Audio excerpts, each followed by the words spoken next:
Thank you for watching this project help video for lesson 15. I will help you answer each question in the project by providing step-by-step instructions using example problems. A good strategy might be to pause the video after each example and then work the corresponding problem in the project. Question 1. The inequality that compares the number of projects graded for Algebra 1b to the number of projects graded for Algebra 1a is y is greater than 3x. Which of the following points are part of the solution set? So this is a question you can tackle in multiple ways. One way that you could do it is replace the x coordinate for the x variable and the y with the y and see that you get a true statement. So if you get a true statement, then it's part of the solution set. Another way you might do this is a quicker way, I believe, right, is go to a graphing calculator. Go to www.desmos.com and type this in. It'll give you the inequality. It will graph it for you. Then you can simply look and see which of these points are in the shaded region. So that's one thing that you could do. Another one, since this is a really simple inequality, it's telling me that the y-coordinate is greater than 3 times the x-coordinate. So, is what I'm going to do, and it'll only take me a couple of seconds, is I'm going to take the x-coordinate and I'm going to multiply it by 3. Look, I take the x-coordinate and multiply it by 3. And then I make sure that the y-coordinate is still bigger than that number.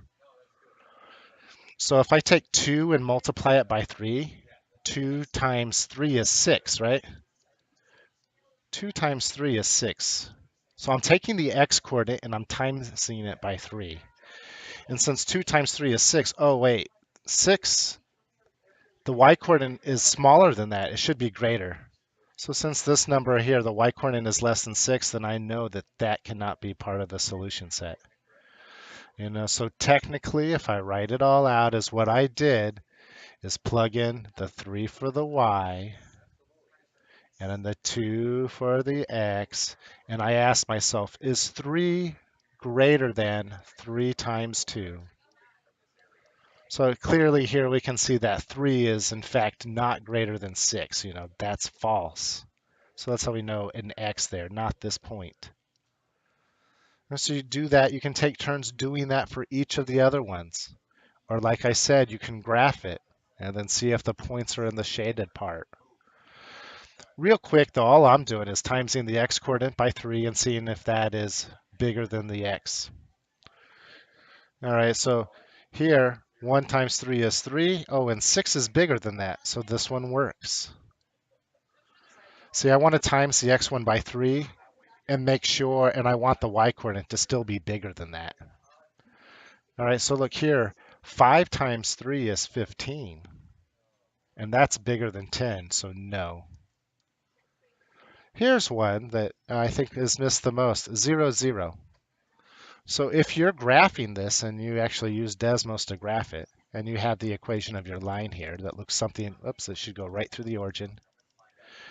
You notice that the point 0, 0 is on that borderline, but the borderline is dashed, and you can't include points that are right on that borderline as part of the solution. So it is false, doesn't work. And if we plug it into the inequality, we get a false statement, right? Is 0 greater than 3 times 0? Remember, 3 times 0 is just 0.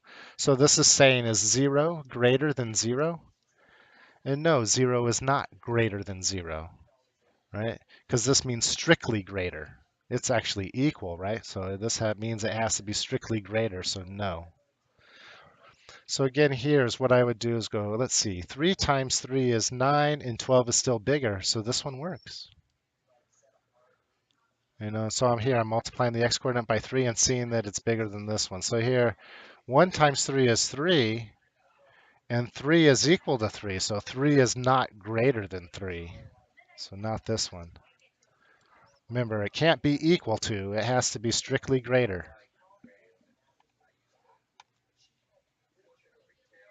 So in this case, I have just the 2 points here. In your case, on your example, you might have more or less. All right, so given our inequality that compares the number of watched videos for Algebra 1A and Algebra 1B, here's the equation in standard form. Which of the points below are not viable solutions for the situation? Not viable. So they tell you in your example, in your project, that every single one of the points does satisfy the inequality. That means it makes it true. That means if I took turns plugging each and every one of these points in, for x for the x and y for the y, I would end up with a true statement for every single one of these. All right, but that's not enough. Remember, the context of the problem here is about number of videos that were watched, right? So in this case, answers like this are not viable. Remember, when you see this word viable, that means that the solutions make sense in the context of the problem. Viable means good or correct. So in this case, this is not viable because even though it satisfies the inequality, we still get a true statement when I plug in these values here. The problem is that it would indicate that the x variable here is a negative. And remember what x is standing for. It's standing for the number of watched videos for Algebra 1A. So how can a negative number of videos be watched? And so that's what they mean by not viable solution. Right? It's you can't watch a negative number of videos. So this is not viable. And since I want you to select the ones not viable, I'm looking for the ones that contain negatives. Here's another one. Notice this would indicate that the number of videos watched in Algebra 1B was a negative number. So even though it satisfies the inequality, it doesn't make sense in the context of the problem, so that solution is not viable. All right, so we would say not in the range, right, in this problem, to use the exact math language. And then now here's another one. And my problem, it's a question, kind of, should we count it as not viable or not? In the example that you have in your actual project, it's a little more clear. The question I should be asking myself is, this second coordinate here, 4.31, does that make sense in the context of a problem? Can I watch a decimal number of videos? So somebody might try to argue, yes, I could watch 4.31 videos. Like I could watch 0.31 of a video and like not finish it. But if we have to either watch the whole video or not, meaning that the number of videos is a whole number, then this would not be viable. If you interpret it as you can watch a fraction of a video, then it would be viable.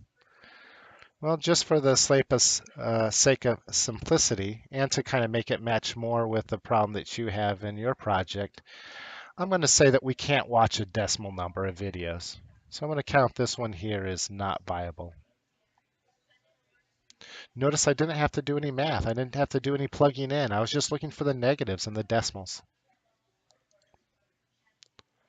Okay, so explain why the answers you selected in the previous question are not viable. And in fact, that's what I was just doing, right, when we were talking about it. They're not viable because you can't watch a negative number of videos. This one's not viable because I can't watch a decimal number of videos. Just assume we can't. Ask yourself when dealing with robberies, which is what you're dealing with, can you have a negative number of robberies? Can you have a decimal number of robberies? And then you want to explain that in words for the last question.